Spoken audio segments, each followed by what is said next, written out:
The room shimmered in colors that didn't exist on Earth, a dizzying swirl of purples and greens that made him feel like he'd walked into a kaleidoscope powered by too much caffeine. One moment he'd been sipping coffee at his cluttered apartment desk, the next he was floating, or at least trying not to float, in a space that defied logic. His arms flailed instinctively, narrowly avoiding a set of glowing panels that hummed like they were laughing at his ineptitude. It was, by every measure, terrifying, but also impossibly exciting in the worst possible way. The figure before him made his knees weaken in a combination of awe and panic. 8 limbs extended from a form that was both regal and outrageous, glittering with iridescent scales that reflected every impossible color in the room.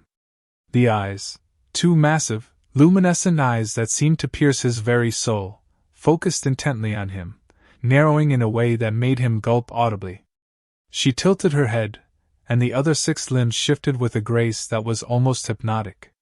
She was magnificent, terrifying, and sexually magnetic in a way that made his face heat up despite the fact that he was still, technically, a civilian who had never kissed anyone in a meaningful way. "You, human," she said, her voice resonating in his skull more than in the air. "You will instruct us." He blinked. And blinked again. Did she just say what he thought she said? Instruct him? About what? His stomach did a weird flip. I'm sorry, instruct, what exactly? His voice cracked somewhere between panic and disbelief. He gestured helplessly, almost knocking over a floating orb that hummed ominously. Human intimacy, she clarified, all 8 limbs gesturing in perfect synchrony, like she was conducting some cosmic orchestra. You will demonstrate.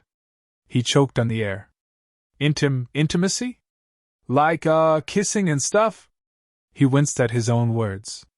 They sounded embarrassingly childish in his mouth, and that only seemed to amuse her. Her eyes glowed slightly brighter, which he immediately assumed was either a kind of alien humor or a precursor to death. Precisely, she said. One limb extended toward him, brushing against his shoulder with a gentle but firm pressure that made his heart skip an entire beat. We must learn the human ways. Show us the subtlety, the passion, the nuances. Subtlety, passion, nuances. The words bounced around in his brain like an overly enthusiastic pinball.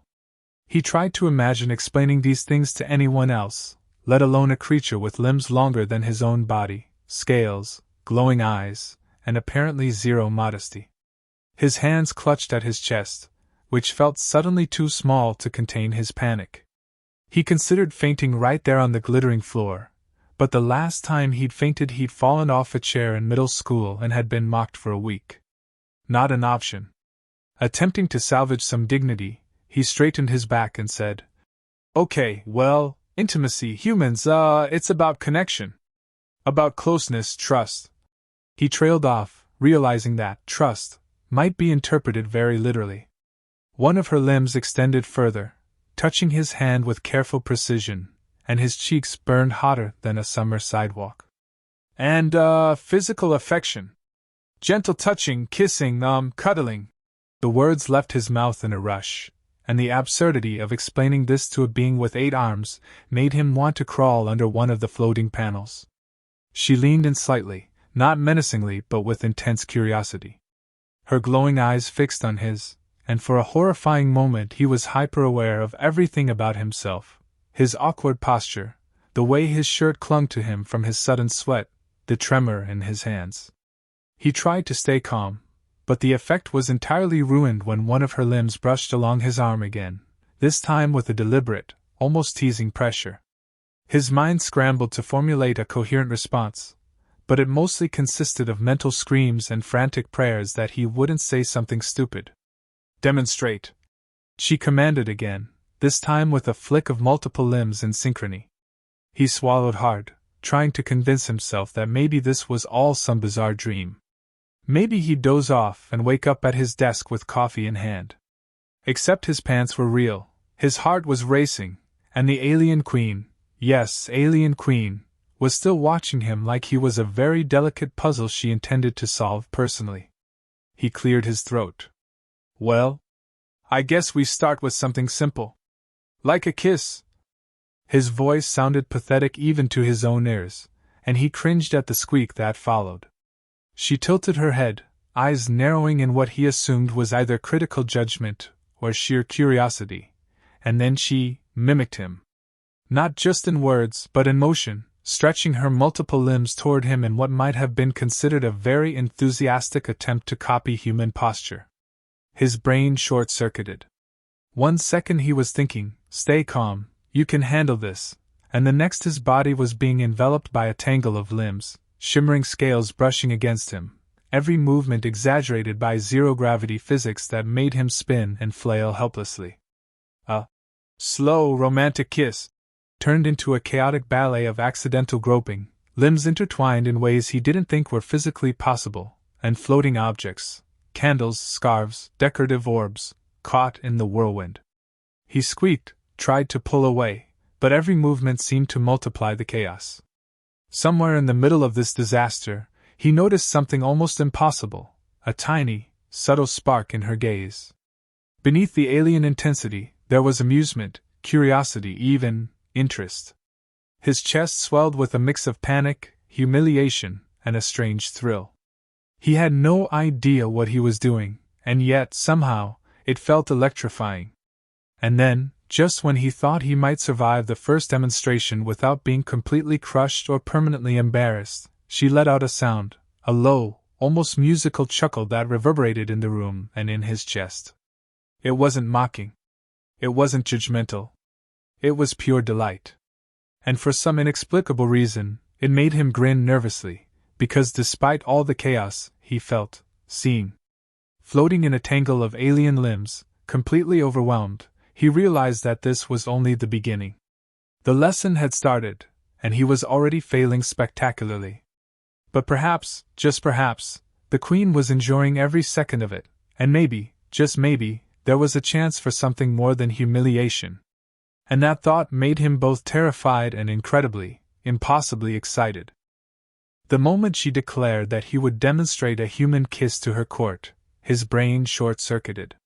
He had imagined awkward first dates, fumbling hands, and maybe, if he was lucky, a gentle peck that didn't leave him embarrassed for a week. He had not imagined this. Not one bit. The Queen's limbs shifted in anticipation, her eyes glowing brighter, as though she could read every panic-stricken thought in his skull. Behind her, a gallery of alien courtiers hovered, some floating on small anti-gravity platforms, others levitating naturally, all focused on him with a mixture of fascination and, well, expectation. He cleared his throat, trying desperately to summon some semblance of composure. "Okay, so, a human kiss," he started, voice trembling. "It's, slow, gentle, and about, well, it's about connection. Affection. You know, feelings." He waved his hands awkwardly, attempting some sort of illustrative gesture, and immediately realized that this was a terrible mistake. One of her limbs darted forward, wrapping around his waist in what was either a supportive hug or a preemptive kidnapping maneuver.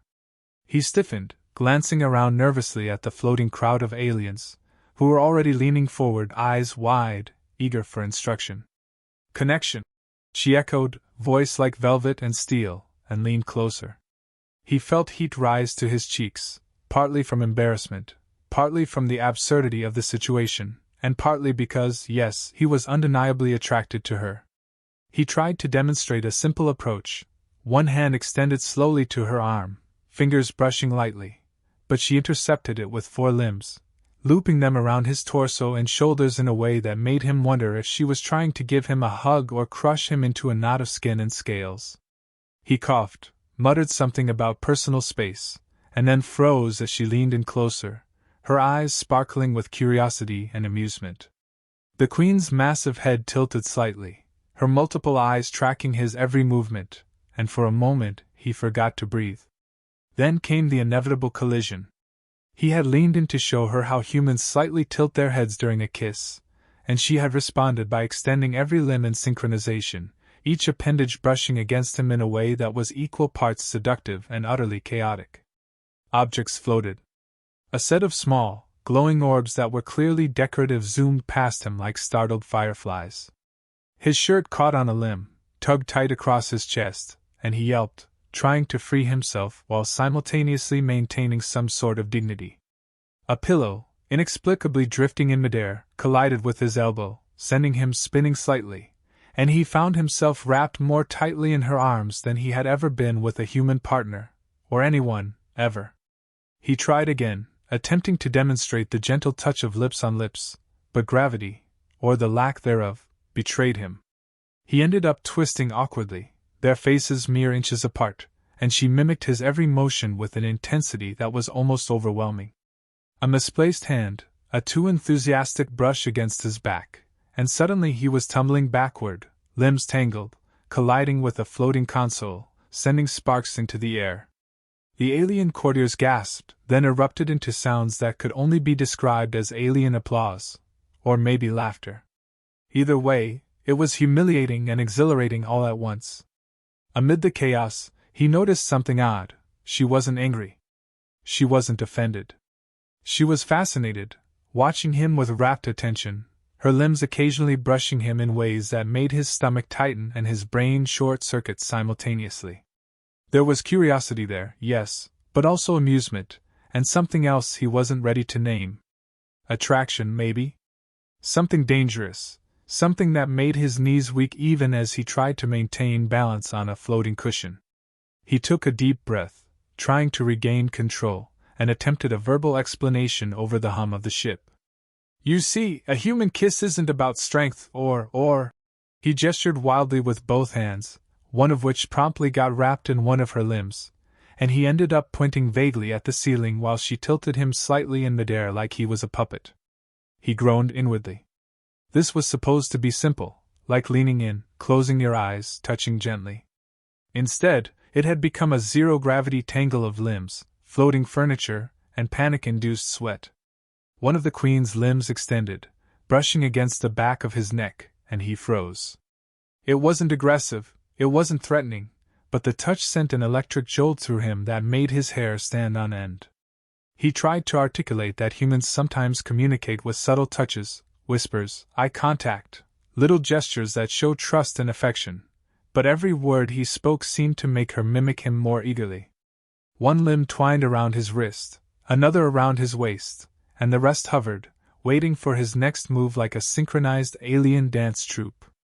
A gasp escaped him as she leaned even closer, trying to mirror his demonstration of a gentle kiss.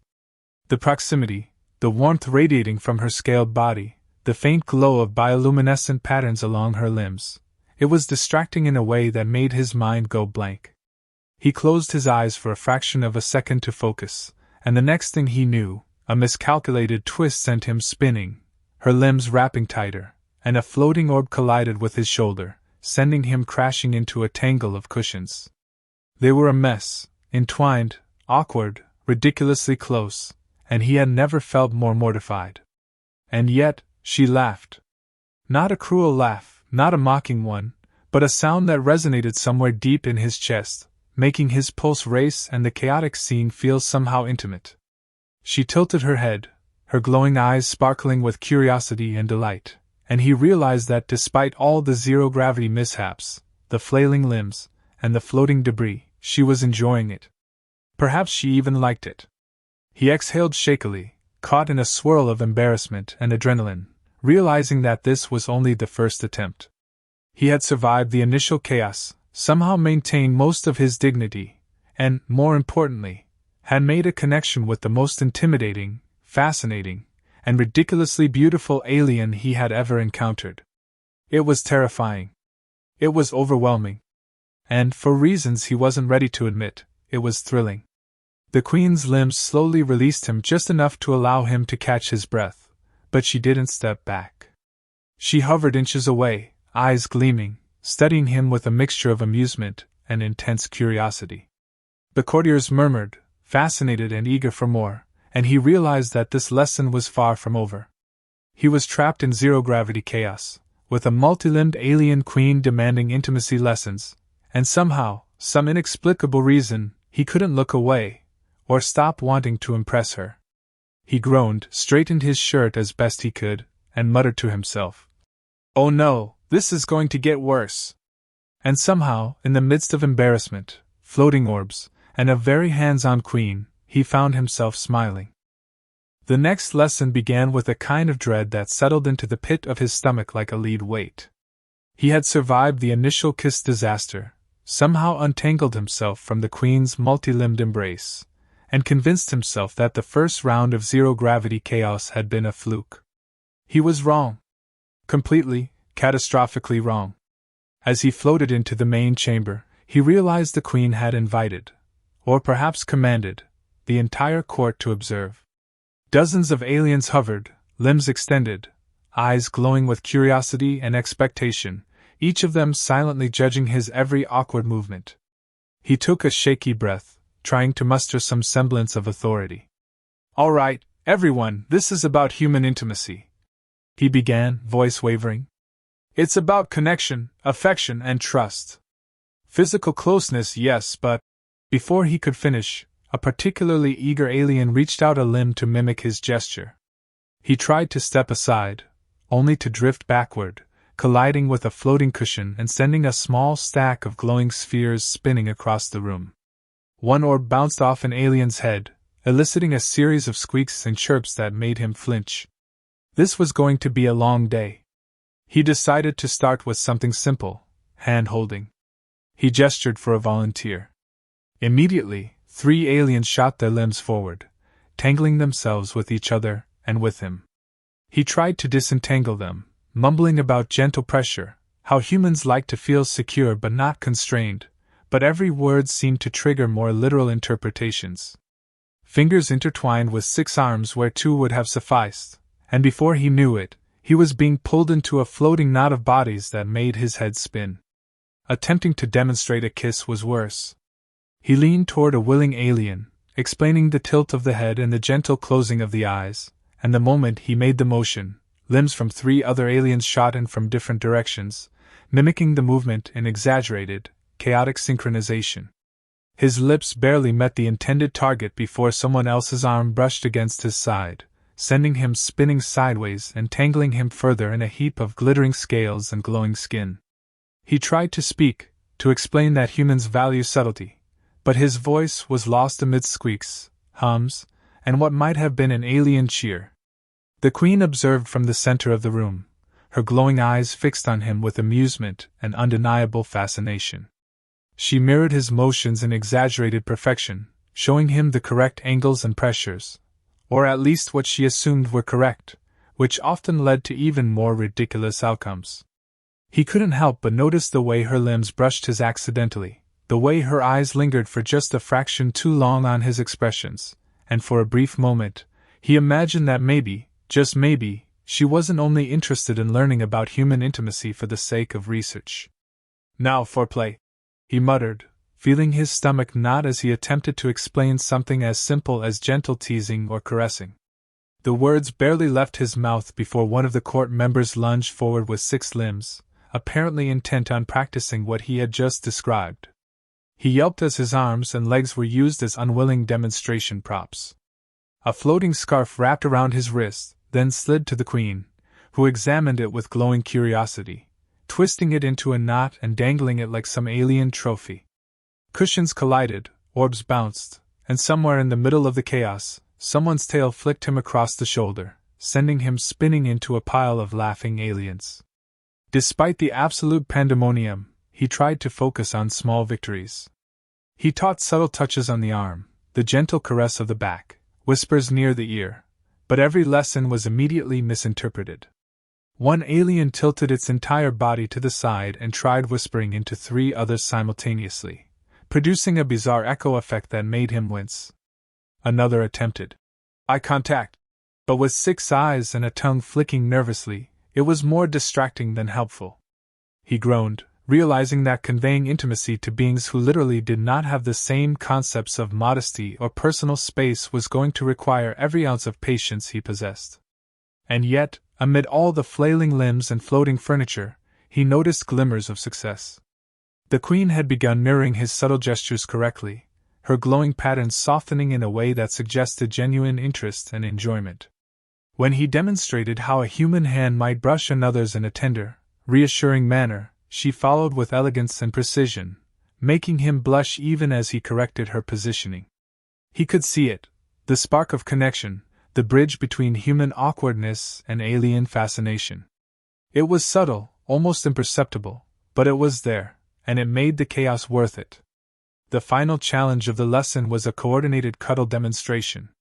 He attempted to gather a few aliens, arranging them in a way that approximated human closeness without suffocating anyone. Immediately, limbs intertwined, bodies floated in all directions, and what had been a simple demonstration became an absurd zero-gravity pile of giggles, squeaks, and glowing touches. He laughed despite himself, exhaling shakily as he untangled arms and legs, simultaneously trying to maintain dignity and instruct on the finer points of human affection. By the time the lesson ended, he was exhausted, tangled, and completely disheveled. His shirt had floated halfway up his chest, his hair was sticking out in every conceivable direction, and he smelled faintly of floating perfume and stressed sweat. The Queen, however, hovered close, her eyes sparkling with delight and admiration. "Well done," she said, her voice both commanding and soft, sending a shiver through him. "You have survived the human intimacy lesson, and more importantly, you have shown the court the essence of our learning." He nodded, gasping for breath, heart racing from exertion, embarrassment, and something far more primal. There was no way to describe the combination of chaos, hilarity, and intimate connection he had just experienced. He had survived, yes, but barely. And yet, beneath the exhaustion, there was something intoxicating. A hint of possibility. Perhaps this was only the beginning, and the Queen's interest went beyond mere academic curiosity. Floating in the aftermath of the lesson, surrounded by laughing, glowing, and still curious aliens, he realized that he had done more than teach them human intimacy. He had created a bridge between two species, a bizarre, hilarious, awkwardly erotic bridge, and in the process, he had discovered something about himself. Humans might be awkward. Humans might stumble, fumble, and blush at every wrong move. But humans were clever, inventive, and, when the situation demanded it, astonishingly resilient. And if the Queen's glowing eyes and lingering touches were any indication, she seemed to agree. By the time he prepared for the final demonstration, he was already exhausted, limbs sore from zero-gravity contortions, and his nerves frayed from hours of tangled alien arms, floating cushions, and glowing orbs that seemed intent on conspiring against him. He had survived the initial chaos and managed to teach some semblance of human intimacy to the court, but the Queen had made it clear, this last session was to be private, a true demonstration, between teacher and pupil. His stomach twisted in a combination of dread and anticipation. Every nerve-ending buzzed as he floated into the chamber, Queen at the center, her eyes gleaming like twin suns. "Are you ready?" she asked, voice both commanding and gentle, limbs curling around her in a way that made her appear simultaneously regal and dangerously close. He swallowed, hands trembling slightly as he nodded, trying to summon a fraction of confidence. "Yes. I think so." They began with something simple, something human, a hand extended slowly, fingers brushing, the subtle pressure of connection. He demonstrated, explaining that humans communicate comfort and trust through small, gentle touches, through pauses that allow feeling to flow naturally. The Queen mirrored him perfectly this time, no flailing limbs, no accidental squeezing or tangling. His chest swelled with relief, mixed with something else, something far more distracting, because she was watching him with such intensity it made his pulse race. He tried to demonstrate a kiss, the slow, tentative leaning in motion that he had explained to the court so poorly, but this time it was different. She matched him in perfect synchronization, tilting her head just slightly, her gaze locked on his, glowing patterns pulsing softly along her limbs in a way that made his stomach flip. The kiss was brief, experimental, and entirely human, yet the effect was magnified by her alien physiology. He felt a shiver race down his spine as her limbs hovered with a deliberate closeness, not oppressive, but intimate, attuned to his every movement. He realized that despite all the chaos, despite all the embarrassment and mishaps, this moment felt electric. Then came the subtle touches, the whispered explanations of closeness, the gentle brushing of hands along arms and shoulders. He demonstrated teasing, caressing, not overtly sexual, but deeply intimate. She mirrored everything perfectly, watching his reactions, her glowing patterns shifting in subtle, mesmerizing ways. He couldn't help noticing the softness in her gaze, the way she tilted her head when she laughed quietly at his awkward jokes, the tiny brush of a limb against his side that made him catch his breath. For the first time, the human embarrassment and alien curiosity were aligned, a delicate dance that both terrified and thrilled him. He attempted to explain cuddling next, guiding her with careful words and gestures. She leaned against him in zero gravity, her limbs coiling gently around him in a surprisingly tender way. He felt her warmth, her presence, and the subtle pulse of energy that radiated from her body. Adult tension hung in the air, but it was playful, intimate, and full of laughter.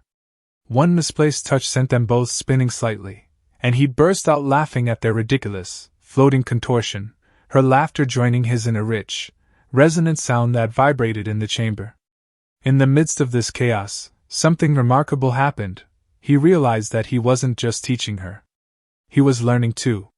Humans communicated intimacy not just through mechanics but through understanding, empathy, and shared vulnerability. And the Queen, for all her alien otherness, was meeting him halfway, showing curiosity, amusement, and something akin to trust. That realization made his chest swell, his earlier embarrassment dissolving into a strange, euphoric clarity.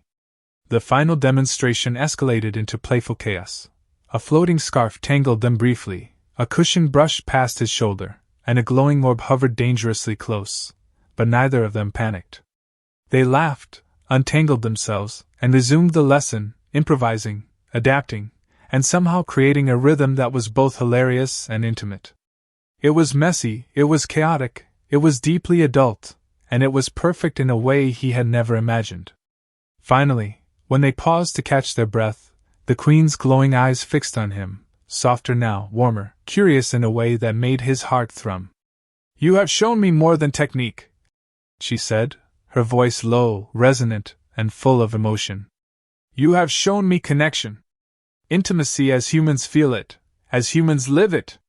His pulse quickened, cheeks heating, but he met her gaze steadily, realizing he felt the same way. He reached out, brushing a tentative hand along her arm, and she leaned slightly into his touch, her glowing patterns pulsing softly in response. For the first time, the lesson wasn't about instruction or chaos. It was about connection, laughter, and something thrillingly, undeniably romantic.